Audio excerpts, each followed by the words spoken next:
Hey guys, welcome back to the channel. Or if you're new here, please don't forget to subscribe for all the latest and greatest Star Trek Picard news and other great sci-fi TV shows.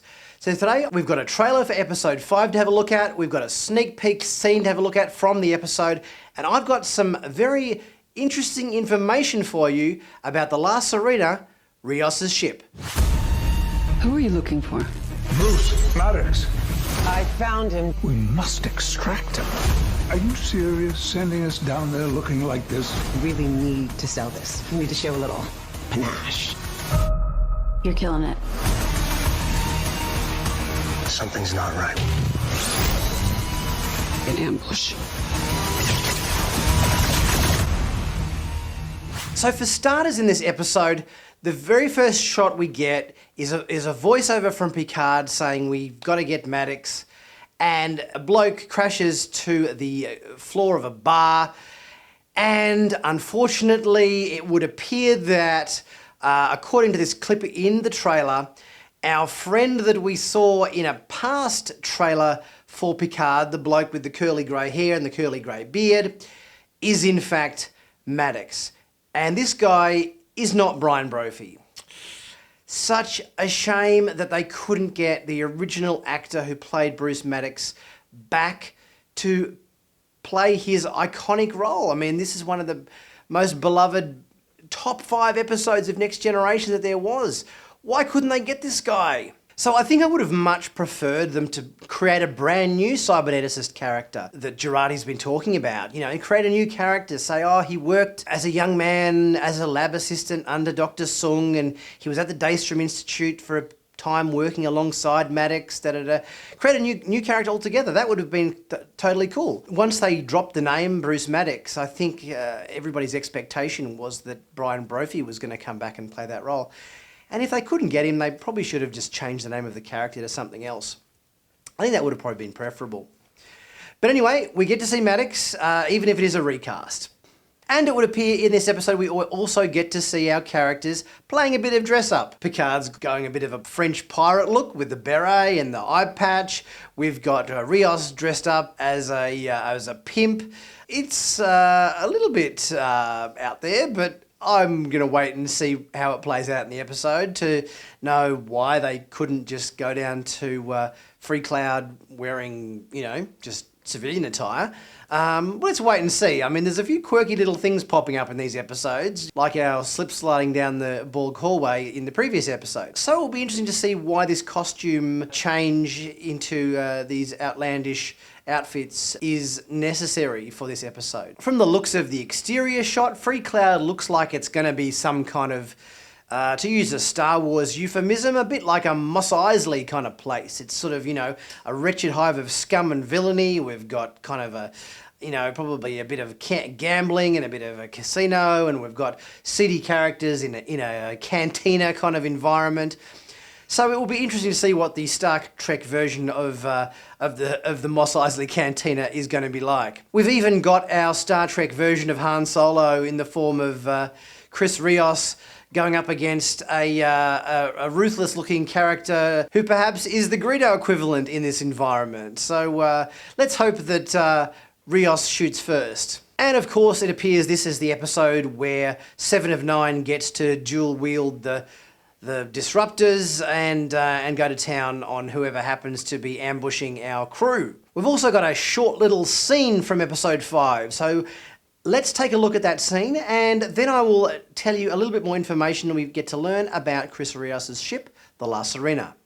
During the 24th century, it would seem like companies are stealing people's data and tracking them with their shopping analytics in the future just as much as they are doing it in present day, because when these guys rock up to Freecloud, it appears that they are sent all manner of advertisements in the communication system, where Rios is getting messages from a Red Bolian type character who's talking about servicing his ship.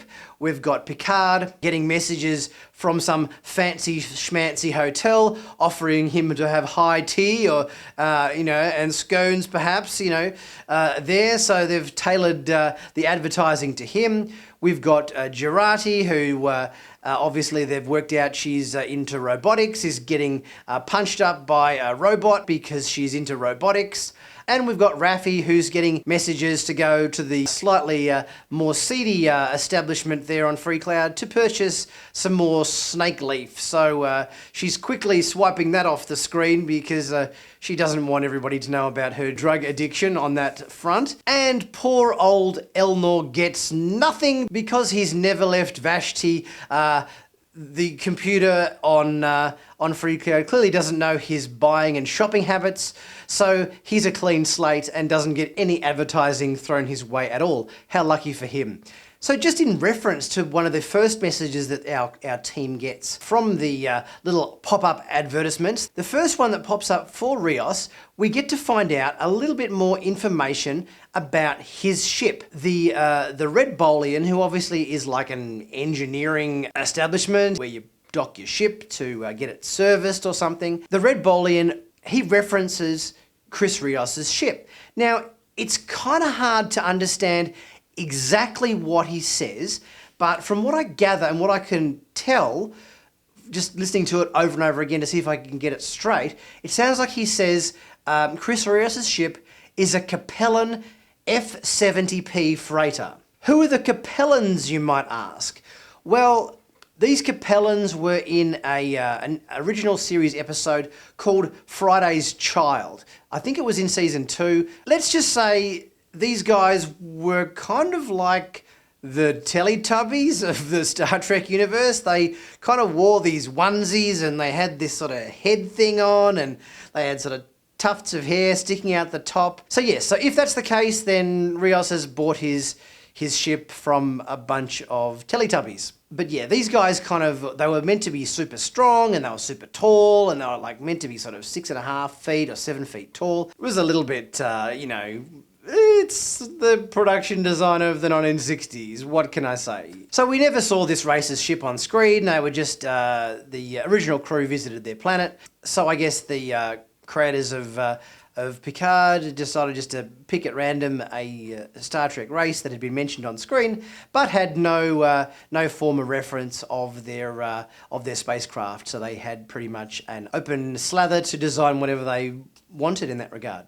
So it looks like it's an interesting episode coming up later this week for Star Trek Picard. I'm interested to see Freecloud. I'm interested to see Bruce Maddox, even though it does appear to be a recast. Bit of a shame, but anyway, them's the breaks, I guess. I'll be interested to know whether the producers actually offered Brian Brophy the role and he turned it down, or whether Brophy asked for too much money and the producers said, no, thank you very much. I'm not sure. Hopefully in coming weeks we can actually find out maybe the reasoning behind why Brian Brophy didn't want to reprise his role as Maddox. You'd think he would jump at the opportunity, but that being said, Brophy hasn't done all that much acting in the last few years. He's done a couple of little tiny bits and pieces, but maybe he's retired from acting and just didn't want to do it, which is a kind of a shame. When you're asked to reprise, one of the most iconic roles of a series, you'd think, even if you have been in acting retirement, you'd think you'd come out of retirement for, a part like that, But anyway, so I'm looking forward to next episode. What about you guys?